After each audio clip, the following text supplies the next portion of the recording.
Olá, eu sou o Velber Viana e vamos começar mais uma edição do Melhores Apostas Super Lutas. Para isso, ao meu lado está ele, Fernando Keller, que além de repórter do Super Lutas, é um entusiasta do mundo das apostas online. E hoje nós vamos falar do UFC Kansas City com Ian Machado Gary e Carlos Prates na luta principal. E o Melhores Apostas Super Lutas fala em nome da Stake, que apoia o nosso time em mais esse projeto bacana demais. Vai lá na Stake, o link está aqui no comentário fixado e aproveite este evento do sábado com mais diversão, mas uma diversão responsável, tá? Não vá comprometer um dinheiro que você vai precisar. Isso é apenas entretenimento. Aposte com responsabilidade. E vamos falar agora dos destaques do UFC Kansas City. Ian Gary e Carlos Prates, representante da Fight Nerds nos meio-médios. O Pesadelo busca se aproximar do top 5 da categoria em aguardado duelo contra o irlandês na luta principal. Anthony Smith e Mian Zhang, veterano dos meio-pesados, norte-americano, faz a 60ª e última luta da carreira contra a promessa chinesa invicto no UFC. Ikran Liskerov e André Sergipano, após mais de um ano de inatividade, peso médio mineiro retorna ao octógono em mais um confronto entre Brasil e Rússia. Michel Pereira e Abus Magomedov, após dura derrota contra Anthony Smith, o paraense voador busca recuperação em duelo contra russo embalado por 2 vitórias. Jaqueline Amorim, Poliana Viana, em momentos distintos na organização, amazonense e paraense fazem duelo nortista na divisão peso-palha. Invicto no UFC, com 4 nocautes em 4 lutas, Carlos Prates talvez tenha nesse sábado uma das suas mais difíceis lutas da carreira contra Ian Machado Gary, o Ian Gary que tenta se recuperar do tropeço contra Shavkat Rakhmonov em dezembro passado. Foi a sua primeira derrota da carreira de 16 lutas. De um lado, o poder devastador do Pesadelo, do outro, a técnica do irlandês lá na Stake. Está bem equilibrado, com um leve favoritismo pro Ian Gary. E aí eu pergunto pro Fernando Keller, esse ligeiro favoritismo faz sentido, Keller? Quem vai levar a melhor no octógono? Bom, Welber, vamos lá. Primeiramente, quero pedir desculpa pelo semblante, pela voz, que não vai estar das melhores hoje, porque aquela famigerada virose acabou passando por aqui, mas não poderia deixar de analisar esse grandíssimo card, essa grande luta principal. Quanto ao favoritismo do Ian Gary, cara, eu acho que ela tem meios de se justificar muito por conta primeiro da experiência do Ian Gary nesse nível de competição, né? Onde o Carlos Prates está chegando. O Ian Gary já chegou há um tempo, esse caminho que o Carlos Prates fez, o Ian Gary traçou antes, então ele já desbravou esse caminho, já chegou ali perto do top 5, já enfrentou o top 3 ali, um cara que vai disputar o cinturão da categoria assim que estiver saudável, que é o Shavkat Rakhmonov. E embora tenha perdido para o Rakhmonov, acho que ele saiu grande daquela luta, né? Eu ouso dizer até que ele saiu maior da derrota para o Rakhmonov do que da vitória contra o Michael Page, por exemplo, onde ele foi muito questionado. Alguns espectadores marcaram a vitória do Michael Page, nem foi o meu caso, mas acho que foi uma luta muito parelha. E contra o Rakhmonov também foi uma luta parelha, mas em outro nível, né? Uma luta que muita gente esperava que Ian Gary fosse tirado para nada, e ele entregou um combate muito competitivo contra o Rakhmonov, que tem toda a questão de ter lutado lesionado e tudo mais, ninguém sabe ao certo, mas fato é que foi uma grande luta. O encaixe técnico, cara, eu acho que assim, essencialmente são 2 strikers, mas 2 strikers diferentes, né? O Carlos Prates muito mais letal, tá, e muito limpo, né? Criado, moldado ali pela Vale e lapidado pela Fight Nerds, digamos assim. Um cara muito... aquele cara que quando bate machuca, e quando machuca normalmente nocauteia. Foi assim que ele ganhou todas as lutas dele no UFC. Enquanto o Ian Gary é um cara mais burocrático, digamos assim, na trocação. É um cara que gosta de trabalhar da longa, da média, às vezes quando precisa encurta para levar para grade.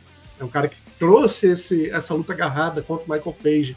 E por isso muita gente acha que aí é a grande criptonita do Carlos Prates, que o Ian Gary vai botar para baixo e amassar o Carlos Prates no chão.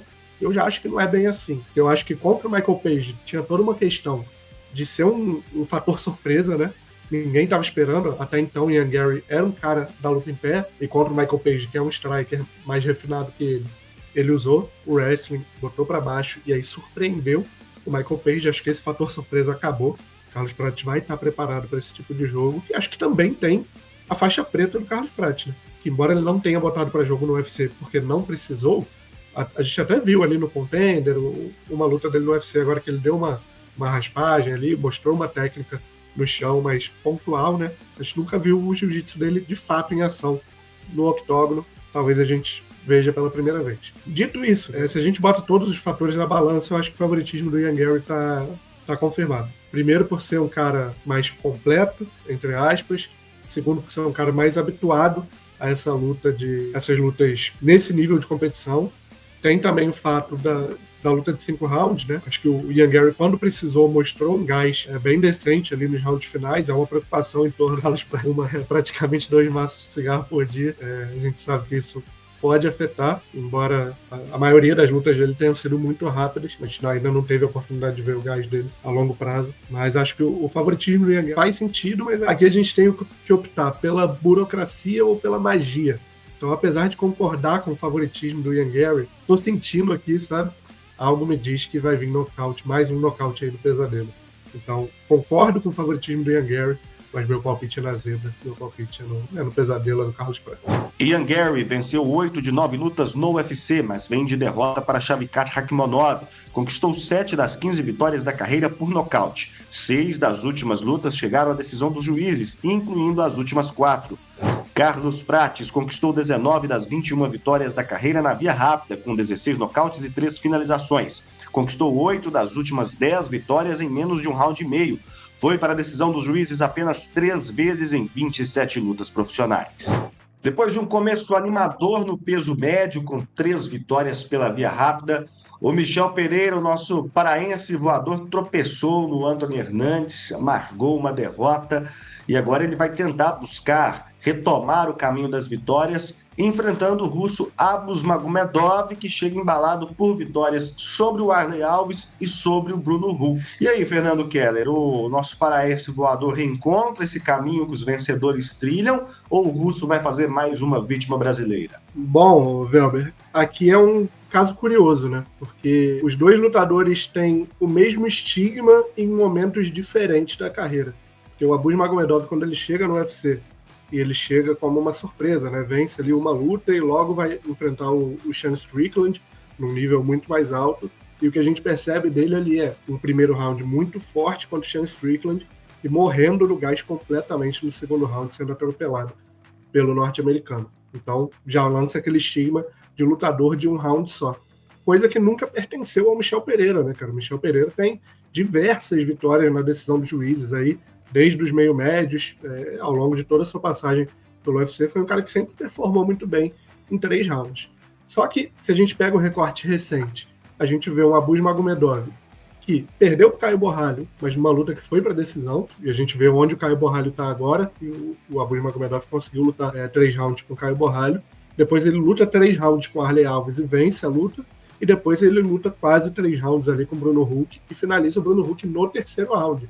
Então ele apaga esse estigma de lutador de um round e mostra ser um lutador que consegue construir vitórias em lutas mais longas, né? E o Michel Pereira, desde que ele sobe para o peso médio, ele vinha numa sequência de vitórias na decisão dos 77 quilos, né? Chaos Williams, Nico Price, André Fialho, Santiago Ponzinibbio, todos na decisão dos juízes. E quando ele sobe para o peso médio, ele começa a atropelar todo mundo em um round só. Aí ele vem, nocauteia, finaliza e apaga o Sechuk, finaliza o Pottieri ali numa finalização espetacular, tudo no primeiro round. E quando ele pega o Anthony Hernandes, o que acontece? Ele faz um primeiro round decente e depois ele morre completamente, e aí é um atropelo brutal, assim, porque, pô, tu perder depois de uma sequência de, sei lá, o Michel tava 8 vitórias consecutivas, sofre uma derrota, teoricamente não é grande coisa, né? Uma hora ele ia perder. Mas a forma como ele perdeu para o Anthony Hernandes, sendo surrado ali por pelo menos 4 rounds, ele foi nocauteado ali no meio do 5º round, é o que acende um sinal de alerta muito grande aqui. Ainda assim, a gente vê o Michel com um leve favoritismo no pay-stake. Acho que muito por ser um lutador também mais experiente, também mais acostumado a lutar nesse nível. É uma luta de 3 rounds, então é uma luta mais curta do que foi contra o Anthony Hernandes. O Michel tem a chance de definir ali dentro desse primeiro round e meio, né? Ou pelo menos deixar a luta encaminhada. Mas eu não sei, essa derrota para o Anthony Hernandes me preocupou muito. A gente sabe que o Michel está passando por questões conturbadas também na vida pessoal, mas aqui não cabe a gente entrar nessa esfera, mas acho que é algo que acaba indo para dentro do octógono. Então eu não sei, cara, a derrota pro Antônio Hernandes me preocupou muito. Aqui eu estou mais inclinado a novamente apostar na zebra, que seria a vitória do Abus Magomedov. Michel Pereira venceu 8 das últimas 9 lutas, mas vem de derrota para Antônio Hernandes. Conquistou 20 das 31 vitórias da carreira na via rápida, com 11 nocautes e 9 finalizações. Sofreu 8 das 12 derrotas na decisão dos juízes. Abus Magomedov venceu 5 das últimas 7 lutas e vem de 2 vitórias seguidas. Conquistou 21 das 27 vitórias da carreira na via rápida, com 14 nocautes e 7 finalizações. Todas as últimas 3 lutas duraram mais de 2 rounds e meio e 2 delas chegaram à decisão dos juízes. Vamos agora para o nosso Momento Stake. É quando o Fernando Keller indica aposta simples e múltipla para você faturar nesse UFC Kansas City. Então, vai que é sua, Fernando Keller! Vem que é minha, Velber Viana. Vamos em busca de mais um resultado positivo aí. Começando na luta principal, Ian Garry e Carlos Prates. Aqui a gente vai explorar mais uma vez aquele mercado da stake, que são as odds de batalha. Você encontra lá na parte da luta do Carlos Prates com o Ian Garry, esse mercado. Odds de batalha, e a gente vai apostar em Carlos Prates apenas por término. É o nome dessa opção, o nome desse mercado. E essa odd de 1,64. Significa o quê? Significa que a gente está contando aqui apenas com desfechos na via rápida, nocaute ou finalização. Se o Carlos Prates vencer por nocaute ou finalização, bate a nossa odd de 1,64. Se o Ian Garry vencer por nocaute ou finalização, a gente perde a aposta. Se a luta for para decisão, e aí independe de quem ganhar, pode ser o Carlos Prates, pode ser o Ian Garry, o dinheiro volta. É como se a aposta vai ser reembolsada, é como se a aposta não existisse. Então a gente precisa aqui do Carlos Prates vencer por nocaute ou finalização para garantir a nossa aposta, ou então pelo menos torcer para a luta ir para decisão, para o nosso dinheiro voltar. É só o Ian Garry não nocautear nem finalizar o Carlos Prates, e a odd aqui é 1,64. Foi a mesma aposta que a gente fez semana retrasada com o Diego Lopes, que a gente apostou no Diego Lopes apenas por término. A gente não ganhou aquela aposta, mas como a luta foi para a decisão dos juízes, a gente também não perdeu. Nosso dinheiro foi reembolsado, então acho que tem muito valor aqui para pelo menos recuperar nosso dinheiro de volta e torcer aí pelo nocaute do pesadelo. A gente segue para a luta co-principal do evento, meio pesados, Anthony Smith, Min Yang Zhang, despedida do Anthony Smith depois de 60 lutas na carreira. Min Yang Zhang botaram o Anthony Smith numa furada, que é um chinês que vem atropelando todo mundo, seja nocaute, seja finalização. Então meu palpite aqui é para uma luta de menos de 1 round e meio, pagando 1,54. Acho que o Smith vai querer dar um show para se despedir bem. O Min Yang Zhang vem para fazer o que ele está acostumado a fazer. Então, 1,54 para menos de 1 round e meio, acho que tem muito valor. Assim como mais de 1 round e meio para Michel Pereira e Abus Magomedov. Como eu falei, eu estou mais inclinado para acreditar na vitória do russo, muito pela performance do Michel contra o Antônio Hernandes, mas acho que caso o Abus Magomedov realmente venha vencer essa luta, vai ser uma luta mais demorada, porque o Michel, ele tomou uma surra pro Antônio Hernandes e ele só foi nocauteado no 5º round. Então, ele é um cara muito resistente. E o Abus Magomedov tem feito lutas longas, inclusive perdendo para o Caio Borralho.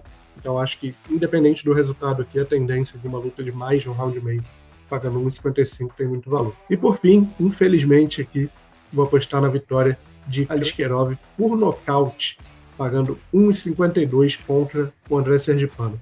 Sergipano era um cara visto com muito potencial, muita gente falava até em futuro campeão, futuro desafiante, um cara para habitar ali o top 5 dos médios, mas ele claramente bateu num teto ali em determinado momento, né? Aquelas derrotas contra o Paul Craig, contra o Brennan Allen, foram derrotas que mostraram um teto claro ali para o Sergipano, e tem um jiu-jitsu de altíssimo nível, muito apurado, mas quando pegou caras com jiu-jitsu também de alto nível, como foram o Paul Craig e o Brennan Allen, acabou levando a pior. E, além disso, acho que na trocação o Aliskerov leva muita vantagem para cima do Sergipano aqui. O Sergipano há muito tempo sem lutar, né? Desde dezembro de 2023. Então, com dor no coração aqui, é nocaute do Aliskerov, pagando 1,52 para fechar as apostas simples do UFC Kansas City. Falando agora da nossa aposta múltipla, a gente tem uma aposta com 5 elementos aqui, começando na abertura do card, Chelsea Chandler e Joseline Edwards. Minha aposta aqui é para essa luta ir até o fim pagando 1,25. É uma constante na carreira de ambas as lutadoras, cada uma no seu estilo, mas são acostumadas a fazer lutas mais longas. Então 1,25 para a luta ir até o fim tem muito valor. Ao contrário de Jaqueline Amorim e Poliana Viana, que aqui a aposta é para a luta não ir até o fim, pagando 1,33. Praticamente todas as vitórias de ambas as lutadoras vieram na via rápida. A Jaqueline Amorim é muito favorita para essa luta. E as derrotas recentes da Poliana também vieram na via rápida. Então acho que de qualquer forma aqui o cenário aponta para essa luta não chegar na mão dos juízes, pagando 1,33. A gente segue para o peso galo, com a vitória simples aqui do Damon Blackshear contra o Hailey Alateng, pagando 1,19. É bem favorito aqui o norte-americano, está num momento muito legal ali dentro do peso galo, é um cara muito ativo, tem lutado bastante e tem performado muito bem. Subindo mais um pouquinho, Cris Gutierrez e John Castaneda, mais de 2 rounds e meio, pagando 1,21. Também são lutadores acostumados a lutas de 3 rounds, lutas mais longas, lutas que chegam na decisão dos juízes, mais de 2 rounds e meio, pagando 1,21. Tem muito valor. E para fechar, Anthony Smith e Ming Yang Zhang não ir até o fim. Aqui a gente já apostou no menos de 1 round e meio. A gente vai garantir também o menos de 2 rounds e meio, ou até simplesmente não chegar na decisão dos juízes, pagando 1,20 para esse duelo de meio pesados, fechando uma odd total de 2,87 para nossa aposta múltipla do UFC Kansas City. É isso aí, antes de nós encerrarmos, te convido a participar com a gente, vê nos comentários se você concorda com os nossos palpites, se não concorda, dê o seu palpite, aqui a gente faz junto, aqui é para todo mundo. Keller, te desejo pronta recuperação, fica bem, meu querido, se cuida. Gente, link da Stake aqui nos comentários, vai lá, se divirta com responsabilidade. Valeu!